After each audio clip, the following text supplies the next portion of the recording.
वारीचा घेतला पावला निया वाळवंटी तुझी सावली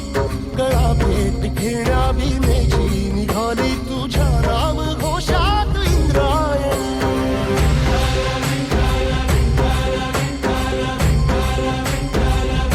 भिडे आसमंती ध्वजा वैष्णवांची उभी पंढरी आज नादावली तुझे नाव ओठी तुझे रूप ध्यानी जीवाला तुझी आस गा लागली